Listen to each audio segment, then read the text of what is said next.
আলহামদুলিল্লাহ। আসুন সকলে মিলে সূরা নাবার আমলটা করে নেই। আউযু বিল্লাহি মিনাশ শাইতানির রাজিম। বিসমিল্লাহির রহমানির রহিম। عما يتساءلون عن النبأ العظيم الذي هم فيه مختلفون كلا سيعلمون ثم كلا سيعلمون ألم نجعل الأرض مهادا والجبال أوتادا وخلقناكم أزواجا وجعلنا نومكم سباتا وجعلنا الليل لباسا وجعلنا النهار معاشا وبنينا فوقكم سبعا شدادا وجعلنا سراجا وهاجا وأنزلنا من المعصرات ماء ثجاجا لنخرج به حبا ونباتا وجنات ألفافا إن يوم الفصل كان ميقاتا يوم ينفخ في السور فتأتون أفواجا وفتحت السماء فكانت أبوابا وسيرت الجبال فكانت سرابا إن جهنم كانت مرصادا للطاغين مآبا لابثين فيها أحقابا لا يذوقون فيها بردا ولا شرابا إلا حميما وغساقا جزاء وفاقا إنهم كانوا لا يرجون حسابا وكذبوا بآياتنا كذابا وكل شيء أحصيناه كتابا فذوقوا فلن نزيدكم إلا عذابا إن للمتقين مفازا حدائق وأعنابا وكواعب ترابا وكأسا دهاقا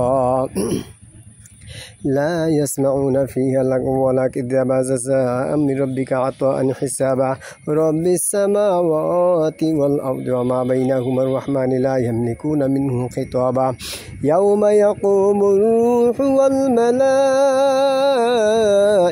صفا لا يتكلمون إلا من أذن له الرحمن وقال صوابا ذلك اليوم الحق فمن شاء اتخذ إلى ربه مآبا إنا أنذرناكم عذابا قريبا يوم ينظر المرء ما قدمت يداه ويقول الكافر يا ليتني كنت ترابا صدق الله العظيم। আলহামদুলিল্লাহ। সম্মানিত দর্শকবৃন্দ, কে কোথা থেকে দেখছেন আমাদের এই লাইভ ভিডিওটি? সূরা নাবার আমলটা আপনাদের কাছে আশা করছি ইনশাআল্লাহ ভালো লাগবে, কেননা গুরুত্বপূর্ণ একটি আমল। সূরা নাবার গুরুত্বপূর্ণ আমল দেখার জন্য, শোনার জন্য আপনাদের ধন্যবাদ। অবশ্যই বন্ধুরা, আপনারা যারা আমাদের এই লাইভ অনুষ্ঠান পাশাপাশি সূরা কেরাত শিক্ষা অনুষ্ঠান এবং আরবি শিক্ষা, মাসআলা মাসাইল ইত্যাদি আমাদের 5 ওয়াক্ত নামাজের মাসআলা মাসাইল শিক্ষা অর্জন করছেন, সবাইকে আন্তরিক মোবারকবাদ ও শুভেচ্ছা স্বাগতম।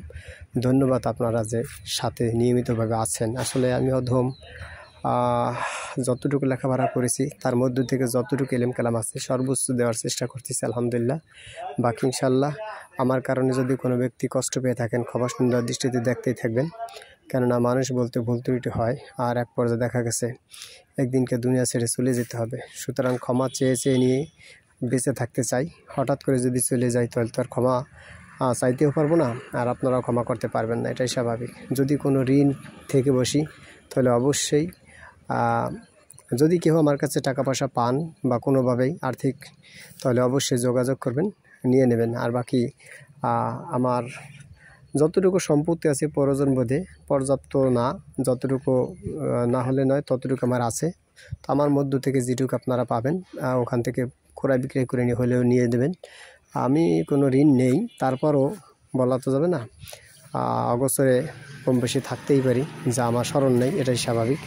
যদি এরকম হয়ে থাকে তাহলে অবশ্যই আপনার দাবি আদায় করে নেবেন ইনশাআল্লাহ। আমি নিষ্পাপ হয়ে মরতে চাই, আর সকলে নিষ্পাপ হয়ে আল্লাহর জমিন থেকে শেষ বিদায় হন, এই প্রত্যাশাই করছি। যতদিন আল্লাহ তাআলা আপনাদেরকে বাঁচিয়ে রাখেন, নেক হায়াত বাঁচিয়ে রাখুক, আমাকে যেন নেক হায়াত দেয় সেই প্রত্যাশা করি। আমরা সবাই মালিকের দরবারে পবিত্র হয়ে উঠতে চাই। ঠিক আছে বন্ধুরা, ভালো থাকবেন। আবার দেখা হবে ইনশাআল্লাহ আগামীকালকে আসর নামাজের পরে একই আমল নিয়ে ইনশাআল্লাহ। আসসালামু আলাইকুম রহমতুল্লাহি ওয়া বারাকাতুহু।